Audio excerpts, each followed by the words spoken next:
Bonsoir à tous, on jouait samedi soir la 13e journée de National A de basket fauteuil. Analyse des résultats, classement, réaction, le MVP du week-end, c'est tout de suite dans l'after. Au coude à la pause, menant seulement d'un petit point 28-27, Meaux a passé la surmultipliée en seconde période, réalisant sans doute là sa meilleure mi-temps en championnat depuis le début de saison, pour s'imposer au final de 24 points 70-46, laissant ainsi Saint-Avold groggy et totalement muet en attaque. Si Meaux monte clairement en puissance à la veille de la Coupe d'Europe, c'est un véritable coup d'arrêt en revanche pour Saint-Avold qui espérait réaliser un coup en Seine-et-Marne mais se retrouve de nouveau distancé par le Puy dans la course à la qualification. L'After vous propose tout de suite les réactions des deux entraîneurs à l'issue de la rencontre. On écoute donc Michel Mensch et Mario Farasman. Première mi-temps, on est dans le coup, parce qu'on défend pas trop mal. On attaque déjà beaucoup d'erreurs, de paniers faciles ratés. Et en seconde mi-temps, à partir du moment où on ne marque plus, tu relâches en défense et ils ont fait le trou assez facilement.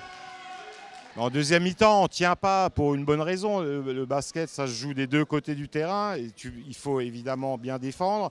Mais le but du jeu, c'est quand même de mettre la balle dans le cercle. Et à partir du moment où tu ne marques plus, au bout d'un moment, l'élastique il se rompt, la défense est moins performante. Et les autres, ils mettent des paniers et tu regardes dans le rétro, quoi. Le match, ça dure 40 minutes. On est à moins à la mi-temps, on est à moins 25 à la fin, quoi. Non, on a explosé complètement en deuxième mi-temps. Non, je ne suis pas satisfait du tout, quoi. C'est vrai qu'au début du match, ils nous ont un peu gênés. Nous, on n'était pas si mal que ça. Par contre, on était un petit peu trop dans la précipitation. Du coup, les balles n'arrivaient pas ou on les perdait et eux, on en profitait. Mais globalement, on est quand même une défense assez haute, assez intensive. Et je pense que ça fait la différence sur la fin également. On fait une bonne préparation pour la Coupe d'Europe parce qu'on a eu une équipe qui nous a quand même bien gênés en début de match, au premier quart-temps.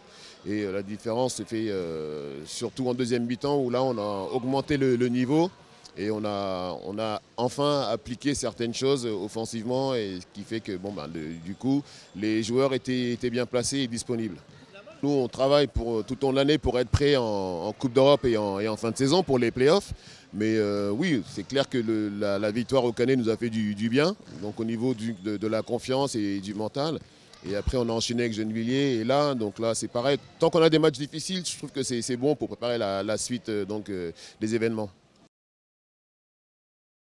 Le trio de tête hier, le Canet et Meaux continue sa marche en avant après une nouvelle victoire pour chacun lors de cette 13e journée. Le leader varois qui s'est déplacé à Lyon sans son meneur de jeu Durand est toutefois revenu avec les 2 points de la victoire en ayant assuré le gain du match en première période. L'international Bougagna termine meilleur marqueur du match avec 25 points alors que du côté lyonnais, les 22 points de Boulafa n'ont pas été suffisants pour éviter une 12e défaite. Soirée tranquille pour le Canet qui recevait une équipe de Lannion décimée par les absences. Avec seulement 6 éléments inscrits sur la feuille de match, les Bretons n'ont jamais pu rivaliser contre les Hornets déjà en mode Euroleague, contraignant leurs adversaires du jour à inscrire leur plus faible total de points cette saison.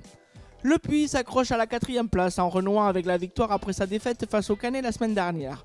Toujours privés de leur pivot international Loulouzidi blessé et de l'ailier Florent Orange suspendu, les Auvergnats ont peiné à rentrer dans la partie. Du coup, les Alsaciens ne comptent que 3 points de retard à la pause. Au retour des vestiaires, les coéquipiers de Gaëtan Arnaud retrouvent plus d'adresse et creusent légèrement l'écart, sans toutefois parvenir à distancer définitivement les Strasbourgeois qui vendent chèrement leur peau à l'image du pivot allemand Sven Dietrich, auteur de 23 points dans ce match. Heureusement, les Paux ne peuvent compter sur un Kamel Megrini des grands soirs, auteur de 28 points dont 18 en seconde mi-temps, et finissent par l'emporter sur le score de 77-64. Gennevilliers continue de surprendre après une nouvelle victoire à l'extérieur, la 3e cette saison, samedi soir à Bordeaux, qui permet aux promus franciliens d'occuper une belle 5e place au classement, à égalité de points avec Saint-Avold et Toulouse. En tête à mi-parcours, les joueurs de Franck Belen ont su résister au retour des Girondins, avant de s'imposer au finish sur un shoot au buzzer de Hamza Hamdali. Devant son public, enfin, Toulouse a pris facilement le dessus sur Marseille pour la 2e fois cette saison, après son succès au match aller.